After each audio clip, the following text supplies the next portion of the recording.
Hey guys what's up. तो मैं पेश कर रहा हूँ आपको मेरी पहली horror story, road trip horror story. पसंद आए तो ज़रूर लाइक, शेयर और सब्सक्राइब करना। Thank you. मैं और मेरे 3 दोस्त गाड़ी में मुंबई से गोवा के रोड ट्रिप के सफ़र के लिए निकल चुके थे। मेरे दोस्त साहिल की शादी से पहले हम सारे दोस्तों ने बैचलर पार्टी सेलिब्रेट करने गोवा को चुना था। हम सब गाड़ी में बड़े मज़े से गाने सुनते सुनते आगे बढ़ रहे थे। रात का करीबन 11:30 का समय था। हम सब ने गाड़ी को हाईवे के एक ढाबे पर खाना खाने के लिए रोका। ढाबे पर ज़्यादा उजाला नहीं था। एक ट्यूबलाइट थी जो झपक झपक कर चल रही थी।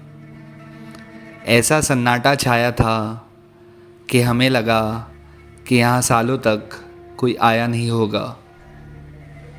अचानक से हमारे पीछे एक बूढ़ा इंसान आया। उसने अपनी भारी आवाज़ में कहा कि हम मेन्यू देखकर जो भी ऑर्डर करेंगे वो बना देगा। उस इंसान के चेहरे पर बड़ी झुर्रियाँ थी। हम सबको उसे देखकर बड़ा अजीब लग रहा था।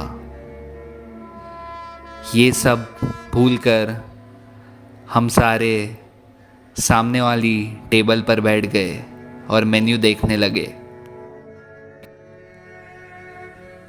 अचानक से मेरा ध्यान हमारी गाड़ी जहाँ पार्क थी वहाँ गया। वहाँ एक बच्ची एक गुड़िया को हाथ में लेकर खड़ी थी। उसका ध्यान हाईवे की ओर था।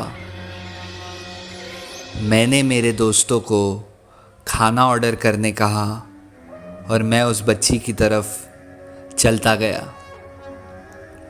मैं बच्ची के पास गया और कहा कि बेटा, तुम इतनी रात को यहाँ क्या कर रही हो? उस बच्ची ने कुछ भी नहीं कहा और अपना हाथ पॉइंट कर कर हाईवे की तरफ मुझे दिखाती रही। मैंने फिर उसे पूछा कि उसके मम्मी पापा कहाँ हैं। बच्ची ने मेरी तरफ देखा। उसकी आंखों पर गड्ढे पड़ चुके थे।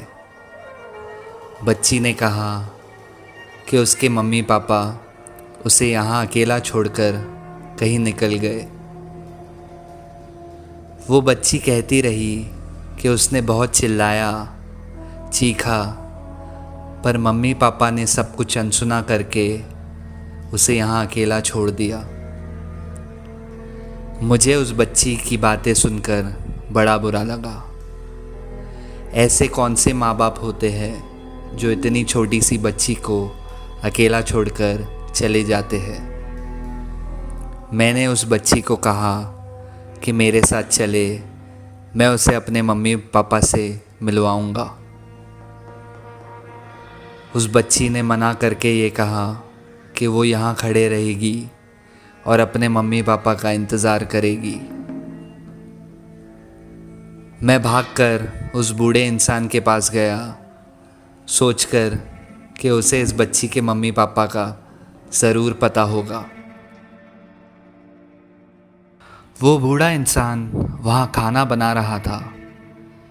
मैंने उसे बच्ची के बारे में बताया और पूछा अगर उसके मम्मी पापा के बारे में उसे कुछ पता हो। बूढ़ा अचानक से ज़ोर ज़ोर से हंसने लगा। मुझे कुछ भी समझ नहीं आया। बूढ़े ने कहा कि 2 साल पहले यहाँ एक परिवार आया था खाना खाने के लिए। उस परिवार की छोटी बच्ची अपनी गुड़िया को लेकर खेलने निकल गई। माँ बाप का ध्यान बातों में था और वो बच्ची चलते चलते हाईवे पर पहुंच गई। हाईवे पर उस बच्ची को एक ट्रक ने कुचल दिया। ये सुनकर मैं बहुत हैरान हो गया। मैंने उस बच्ची की तरफ मुड़कर देखा तो मेरी आंखें दंग रह गई। लड़की के मुंह से खून निकल रहा था। उसका एक हाथ भी गायब था, जैसे किसी का एक्सीडेंट हुआ तब गायब होता है। वो लड़की मेरी तरफ घूरकर ज़ोर ज़ोर से चिल्ला रही थी।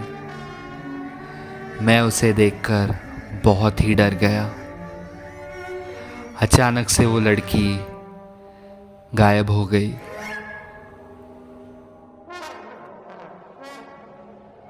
वो बूढ़ा इंसान कहने लगा कि उस लड़की की आत्मा बहुत से लोगों को दिख चुकी है।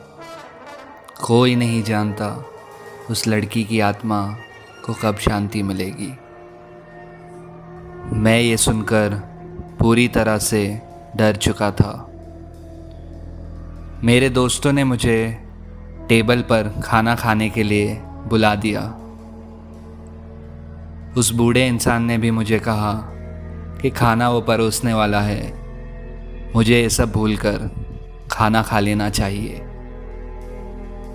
लेकिन मेरी भूख तो जैसे मर चुकी थी। मेरे दिमाग में सिर्फ वो लड़की और उसकी कहानी चल रही थी।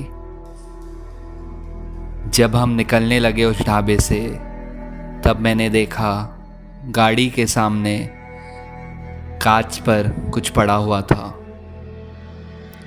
जब मैंने उस चीज़ को देखा तो मेरी आंखें हैरान रह गई।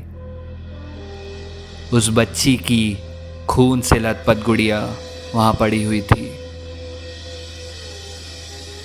कांपते हुए हाथों से मैंने उस गुड़िया को फेंका।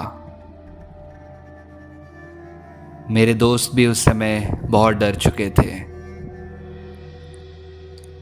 हम सब ने प्लान कैंसिल करके घर आना ही बेटर समझा। उस रात को मैं कभी भूल नहीं पाऊंगा। आज 2 साल बाद भी वो लड़की मुझे कई बार सपने में दिख चुकी है। बस इंतज़ार करती रहती है कि कब उसके मम्मी पापा आ जाए और उसे वहाँ से ले जाए।